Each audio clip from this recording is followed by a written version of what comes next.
Welcome back to Ox Tools. I'm Tom.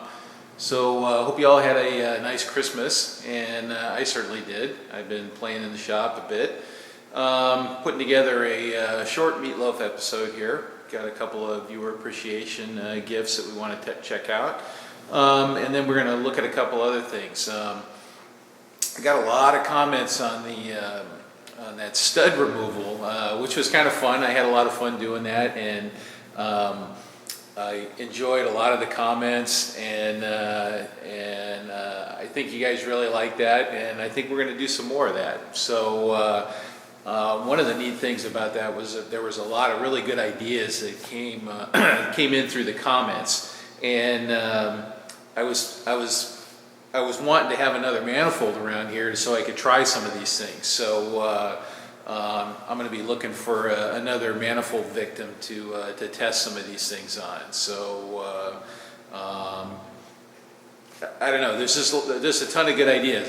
Guys had their own personal experiences with these things, and guys faced with making money doing this kind of work and having to do it quickly, and how they attack those problems, and some old timer tricks, and just some generally really good advice that we want to collect in this body of knowledge that we're building up here in this community, right? So if I get it on video, it's on the web forever, okay? So anybody can look it up, they can see how these methods are done, where they might not read the comments, and they might not winnow those comments for those nuggets of wisdom in there. So anyway, so I'm going to be looking for another manifold, and hopefully with a couple of other studs sticking out of it, and we can attack those and try some of those tricks. So let's go over to the little table, and we'll look at some stuff that came in the mail, and I got a couple other things we're going to take a quick look at too. So let's go over there. Okay, so this is one of them here, and this comes comes to us from my buddy back in Michigan. This is Chuck Weznika, I think is how you pronounce his name. I think it's a Polish name. Chuck gets an A+ for his packaging job here on this thing here. It was actually a little crate, showed up on FedEx, and so Chuck, I'm gonna challenge you here. Did you actually build this thing? Is what I want to know, because this looked suspiciously like some kind of professional crating outfit that put this together. Not that you're not a professional crate builder. So anyway, there was a wood box, and it's packed with foam on the inside, and what was inside it, and I've already opened it, what was inside it was this guy here. Now I understand why he went through the trouble. What we have here is we have a really large Federal dial indicator, and this is reads in 10,000ths of an inch. It's got a very short range, but it's got a gigantic dial, which is kind of nice. So this is just a 3.5-inch dial, which is pretty cool, but it's a very limited range. It's got a lug back on it, and these Federal indicators, they have this miracle movement, and I'm not sure what that means, what the difference is in there, but they just have a very, very fine movement. And one thing I really like about these guys is they have this very light green face to them, so they don't have that glaring white indicator face, which, you know, in some situations is nice, but this kind of soft green is kind of an eye-ease green, so you guys can see that. Anyway, Chuck, thank you very much. That's cool. He sent me a little note, and then the Federal box is even built like a brick, you know what house. You know, it's got honeycomb cardboard in there, and this thing just nestles right in there. I don't think this thing was ever used, and we'll find something to put that on that makes sense. So Chuck, thank you very much for that. And he sent me a little note here. Most esteemed Mr. Wizard. Anyway, he couldn't use it, and so he thought I might be able to use it. So Merry Christmas to you too, Chuck. Thank you very much. So let's we'll move on to the next thing here. Okay, so this next one here, this comes to us from Mac McCurry, and he's in Kenton, Ohio, and he also gets an A+ on packaging. In fact, I don't know how the heck he put this thing together, but it was a tube and had end caps, and he had laced wire through the end caps, and I fiddled around with it for a while and couldn't. I bandsawed the end off of the tube to get it open, so it was pretty good. So what Mac sent me here is he made a little ladder a long time ago, and he liked this project here, which was this fire truck here. You know, we're at some point here we're gonna make a little ladder for the side of that. And he says, well, geez, he says, I have this ladder that I made about 10 years ago, and he says it's about the right scale for this thing, and I think he's right. It is. It's just absolutely like right there, pretty close. And you know, I think I figured scale-wise it was like 9 inches or something like that. And son of a gun, this is 9.5 inches here, which is pretty good, or you know, 240 millimeters for our metric viewers. Anyway, it actually fits on here not bad. I can tweak these tabs a little bit, and it would go right on there. So we have this thing's going to have multiple ladders, is what I'm thinking, and it's going to have this brass extension ladder that we're going to do too at some point. So Mac, anyway, I got it. I got into your package, and it took me a little while. And thank you very much for this ladder. It's cool. Looks like it's got bamboo rungs and then some kind of softwood rails on it. But it actually it fits, and the scale's pretty good actually.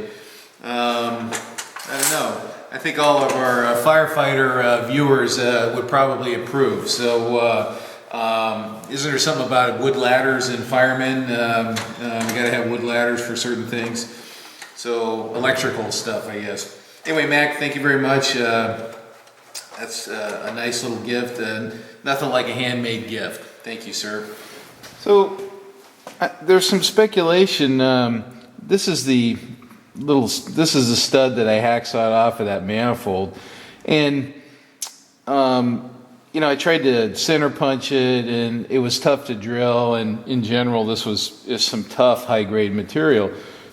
Excuse me. I don't know what it is, what alloy it is, but it's got some interesting characteristics. So for one, it's just barely magnetic. Okay, you know, this is a neodymium magnet. This is a really strong magnet, right? And it just barely touches that thing, okay? It's just slightly magnetic. So it's got a little bit of iron in it, or perhaps cobalt, which would actually make a little bit of sense for this next part here. What we're going to do is we're going to give it a little spark test. And let's make sure, yeah, okay. If we look at the sparks here, so the sparks they're pretty red, and they're pretty faint too. So this may have cobalt or nickel in it. Not sure. I don't have any other known super alloys here that I can kind of compare this against. But not much sparks, and the sparks look pretty red to me. Let's see if we got something else here that we can. I think this is steel here. So that's steel, and you can see that it has little streamers out at the tips. So this has got a bit of carbon in it. Okay.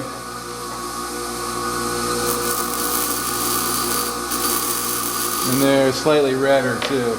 Anyway, so I'm thinking this may be some cobalt-based alloy, that heat-resistant alloy with high creep strength, and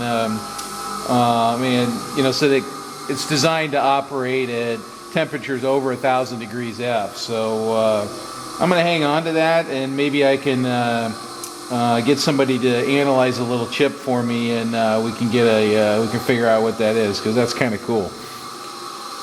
Okay, so here's another a little thing I'm fiddling around with here, and I went to the hobby store and picked up a bunch of little cans of paint, and then I'm doing some color swatches here on some sheet metal to get an idea what it looks like when it's dry here. Okay, and the purpose of this, okay, so let me show you what the purpose of this is we got this old Lufkin planer gauge here,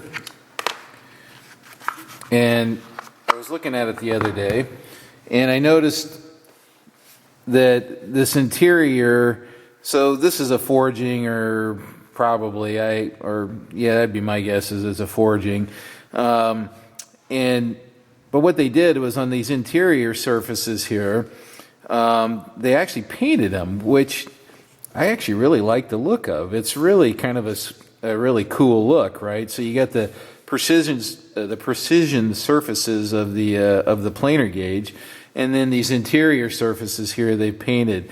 And I just happen to like that Lufkin green, right? So I was trying to find one that kind of matched up. Now my wife had to help me because I'm like intensely colorblind, and we had a big argument at the hobby shop which one it was, and she actually nailed it pretty good. And so this is one that she picked without having this with her, and it's pretty good. And then the other one that she picked was this dark green here. So she's on the color thing. Anyway, I didn't think that was very close at all, but it's actually pretty good. So anyway, we got a little project coming up where we're going to try this technique on it, where we have some kind of polished metal surfaces, and then we're going to paint some of the alternating surfaces to highlight them. Anyway, so that's coming up, and so a little paint test there. So I thought you guys might be interested in that.